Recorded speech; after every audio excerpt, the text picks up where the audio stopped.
You know who's doing some winning in this 2010 MLS Cup final? I'm not going to spoil anything. You'll have to listen and find out, even though it's already in the history books. And you can give it a quick Google and find out in 5 seconds. But if you're a true fan of the podcast, you will sit in and listen to the story and find out who won it the same way that we found out they won it, because in 2010 we were definitely not watching this game. Maybe Andrew was. He's a big sicko. So 2010 Andrew, all 13 years old, watching the Colorado Rapids take on the FC Dallas. This is kind of the culmination of our last few episodes, finally coming to a head, and we are here in 2010 MLS Cup Final. Coming into this game, Dallas and Colorado are both seeking their first ever MLS Cup. With that in mind, this makes the final even more intense and nervy for both the players and the fans. Dallas has to feel like the favorites here, considering the team finished higher in the table, has the MVP on their team, and is coming off a demolishing, as Andrew just talked about, of the LA Galaxy super team. But Colorado is feisty and should not be counted out. You've heard about them in our last few episodes. This team finds ways to win. So both sides are fielding a mix of star power in Pablo Mastroeni and David Ferreira, along with some up-and-coming youngsters like Marvell Wynn, Dax McCarty, and Breck Shea. The game kicks off at BMO Field in Toronto, Canada, and it would take seconds for Dallas to get their first chance of the game as Jair Benitez whips in a good cross, which finds the head of Atiba Harris, who tries to guide the ball to the keeper's left, but couldn't quite get enough power on it, as the ball just barely goes wide of both the net and the full stretched Matt Pickens. Dallas super close to the fastest goal in MLS Cup history. However, we play on scoreless. The first chance for Colorado comes in at about the 7th minute as the ball finds the foot of Mastroeni, who slips in a good ball in behind for the on-running Brian Mullen, who finds himself ahead of the defense, but with a tight angle to beat the legendary Kevin Hartman in goal. And because there isn't much of an angle, he kicks it straight into the arms of Hartman. Both sides now with an early chance in this game. The first tough call of the game comes in the 27th minute as Connor Casey is free with the ball in the box until he's seemingly taken out by the sliding Benitez. However, the second official nor the first official make any call for a penalty, much to the dismay of the Rapids players. On replay, it honestly did look like a pen to me, but it was very close. Will this come back to haunt the Rapids? We'll find out.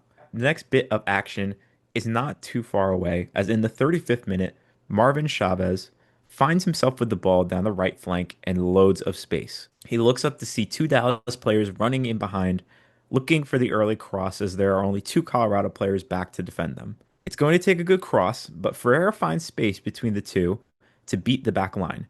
Chavez does his part as he plays in a perfect cross just behind the first Colorado defender and before the other, which left it perfectly for the MLS MVP Ferreira to run in behind and tap the ball home just ahead of the charging Pickens to give Dallas the lead. This would be the score that remains going into halftime, leaving Colorado with much to do in the second half. It would take until the 56th minute for the chaos to ensue and the action to kick into high gear again. A ball is chipped by Casey ahead of Omar Cummings and the Dallas defense, which sees Cummings and Zach Lloyd chasing after. Lloyd is the first to it and clears it, but can only clear it weakly outside the box on the left flank where Jamie Smith picks it up and in tons of space. Lloyd quickly charges to close the space, but while in doing so, opens him up to get beat as Smith takes a quick cut to his left and dices up the charging Lloyd, which again leaves Smith with tons of space, this time in the box. This time he plays across right in front of Hartman as Casey found a pocket of space right in front of the goalkeeper. Hartman was equal to it though, and they both dive for the ball and stop it dead in its tracks. The problem for Hartman is that he doesn't have possession. And while Casey is on the ground, he has exceptional awareness here to find the ball and poke it into the wide open net, all while still on the ground, mind you. Colorado are now level, and you have to believe the momentum is fully with them. But the game is still level, and anybody can win this. Another big chance for Colorado is in the 62nd minute. They have a free kick outside of the box, which would be far for a shot, but not impossible. They roll the ball out for the charging Jeff Lorenowitz, who strikes it beautifully and almost beats Hartman, who reacts really well to the bend of the ball and was able to make the late adjustment to save it and keep it level. Dallas comes in with the next big chance in the 73rd minute. They have a free kick deep on the left flank with Daniel Hernandez over the ball to cross it in. He plays a gorgeous cross that curls towards the goal line and causes chaos in the box as neither side can get a clear head to the ball. The ball eventually finds its way to a charging Ferreira who lines up a first time shot just outside the box, which is blocked by Lorenowitz, but unfortunately for him, falls to a wide open Marvin Chavez, who has the entire goal open as Pickens dove for the original Ferreira shot. But for some reason, he opts to take a touch, which is immediately swarmed by Colorado defenders who clear and end the attack. Dallas had much of the ball this half and was definitely the more threatening side since that Colorado goal. However, the Rapids were equal to it and were managing to keep it level. The game would ultimately finish 1-1, but this is MLS Cup Final, so we can't end in a tie. We're off to extra time, and if we're still tied after that, penalties.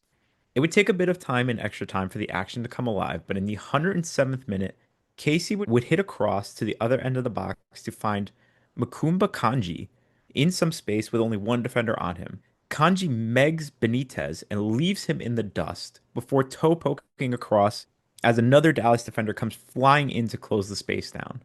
The only problem is that there is no Colorado player in front of the goal who could tap it home. But have no fear, Rapids fans, as the cross would hit off of Dallas defender George John, who had no time to properly react to it, and takes an extremely unlucky deflection for him that would head towards the post of the goal. Double unfortunate for Dallas, as at the same moment, Hartman jumped towards the center of the goal to deal with the oncoming cross, both of these resulting in a sensationally unfortunate own goal to put Colorado ahead with just 13 minutes left to play in extra time. Rapids players and fans don't care how it comes. All that matters is they have the lead in extra time and are staring down their first ever MLS Cup win. The even wilder thing about this goal is that Kanji, the one who did everything to make this goal happen, would actually tear his ACL from this. Talk about putting your body on the line to win. Crazy sacrifice for this team. Job isn't fully done, especially since Kanji can't carry on, and now Colorado have to play the remaining time down to 10 men, as they have no more substitutions to make. Dallas would see their chance to level it in the 115th minute as a long ball is flicked on and finds the feet of Ferreira with some space. He waits for a moment for his teammates to find their way into the box, one of which is a charging Ugo Ihemelu, who finds the space to get off a shot but skies it way over the bar, leaving Dallas still trailing. Another huge chance for Dallas in the 121st minute.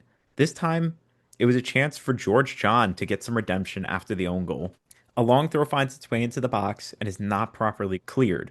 It eventually falls to Eric Avila, who lines up a first time volley but is blocked by a swarm of Rapids defenders. The ball falls free where George John lines up a left footed strike from within the box and hits it as he falls back, but there's still enough power to possibly score here.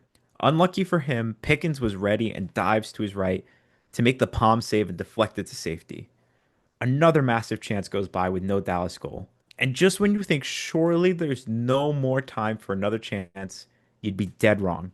In the 123rd minute, Dallas take a long throw from midfield, which is not dealt with, and falls in behind the Colorado defense. On comes the substitute for Dallas, Jeff Cunningham, who runs onto the ball completely by himself and finds the chance to level it one-on-one with Pickens. The angle isn't great, but Cunningham manages to beat Pickens, who was aggressively charging out for the ball. The shot rolls slowly across the goal and looks like it maybe has a chance to go in, but Drew Moore, the FC Dallas fan growing up, steps in to clear and leave no chance for that shot to find its way in. Afterwards, the final whistle goes, making the Colorado Rapids MLS Cup champions for the very first time.